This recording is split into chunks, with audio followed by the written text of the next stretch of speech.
We have Mark, who's calling in from New York. Mark, you are live on Talk Heathen. What's up? Hey, what's up, guys? How you doing, Mark? Good, man. Yeah, so I wanted to, I don't have one particular reason why I believe. I really think, Okay. in fact, I think it really makes a lot more sense. I think for most believers that there's numerous reasons, but one that I find, particularly like from a philosophical level, to be really hard to object to is the contingency argument. Okay. Because we know the universe. Well, we don't know, but we have strong reason to believe that the universe is contingent. There's nothing that seems necessary about the universe's existence, and then that leads you to then the fact that the universe is contingent on something.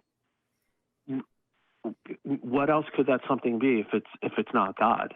Or at least, I guess in theory it could be something else, but you're at least justified in thinking that something is God.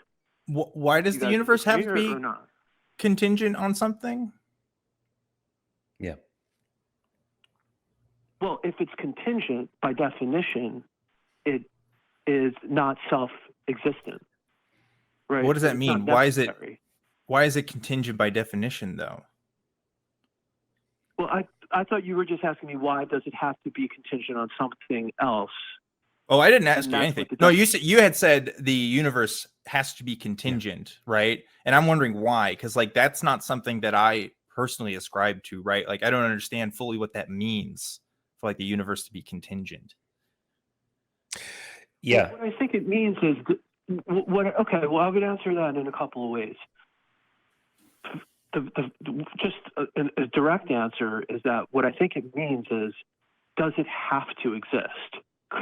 Is there a possible world where there is no universe and there is nothing? If that's a possibility, then it's contingent. If it's not a possibility and it must exist, then it's necessary. Oh. It has to be one of the two options. Do we know? That it's possible that other worlds? What if we can't know? Sorry, Dan. I said I wasn't going to do that.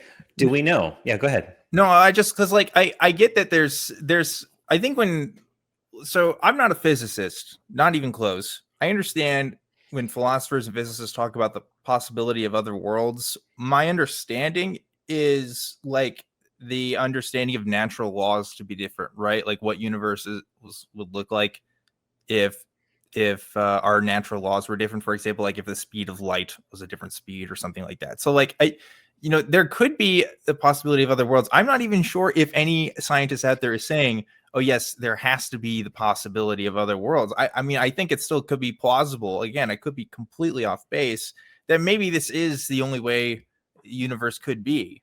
And let's, even if we said, okay, yeah, maybe there is something to this universe that is unusual, and we don't know why. I still am hesitant to say, well, there has to be a creator for that, or there has to be a God, or anything close to that. Certainly not anything close to what's described in Christianity, at least historically, right? Traditional Christianity. So I don't know. I respect that. I want to point this out too.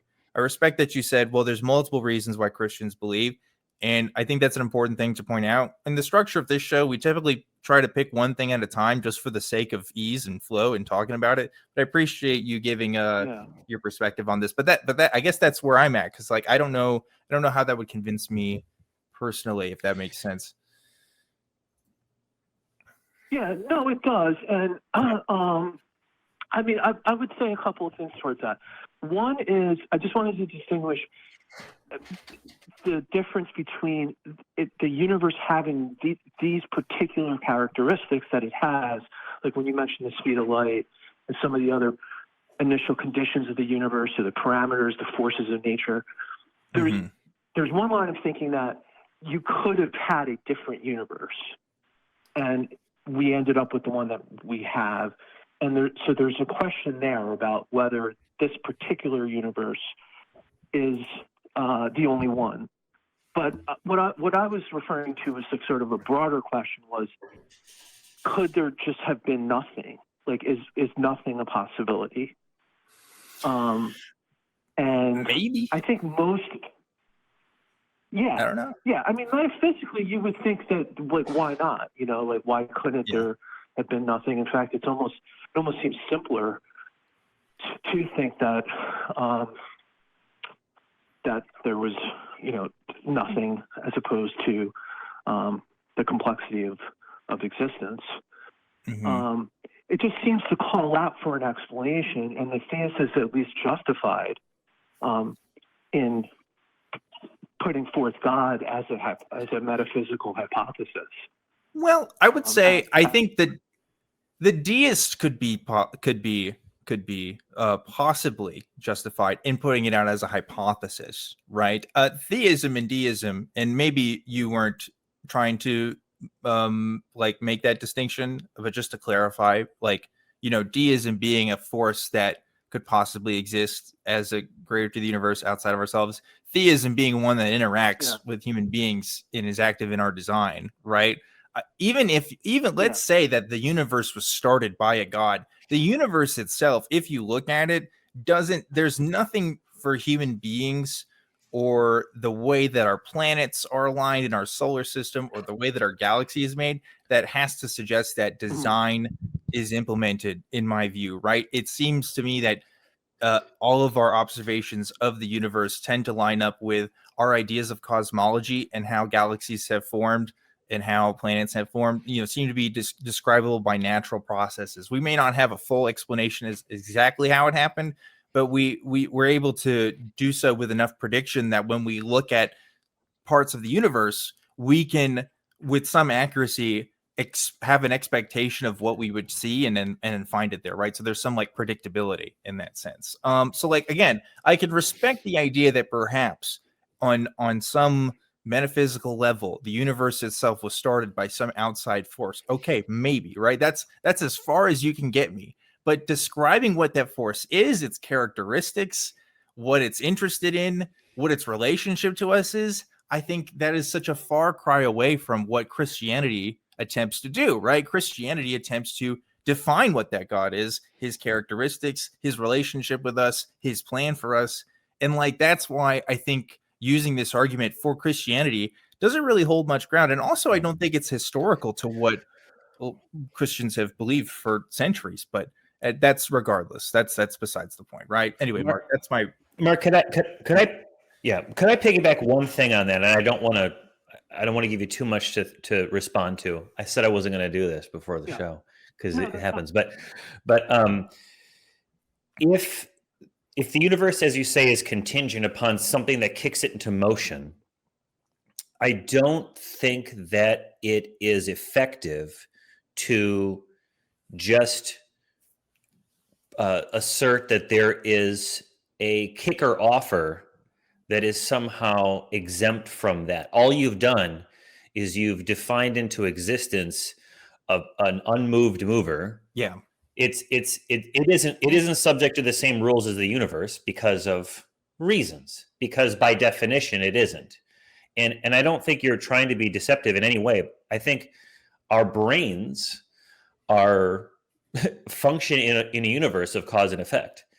And we are sophisticated enough to follow things backwards in time. Like, I came from my parents came from my grandparents, and so on and so forth. And that therefore it must be that the universe itself came from something, but we can't go on forever. So we have to assert that there is a prime mover. Well, but we run into the same problem. Where did the prime mover come from? Oh, it didn't come from anywhere. It's always been. I think that what happens and what we're seeing from cosmologists, what appears to be the case, is that the very notions of time, cause and effect, break down at the beginning of our instance of the universe. And so the best we can really say, and I wanted to say this in the beginning, the best we can really say, Mark, is that honestly, Dan and I certainly, and I think most atheists or non-believers generally will say, we just don't know what's there. And rather than saying it's A or B or C or God, we're just saying, we just don't know. Yeah. And we're not comfortable with that. Right. But that's just reality. Yeah. As far as we see it. Mm-hmm. Right. Yeah. So, and I appreciate that, and I think you guys are. I think you are approaching it in an intellectually honest way, and I think that's important because I think both sides sort of need to learn from each other.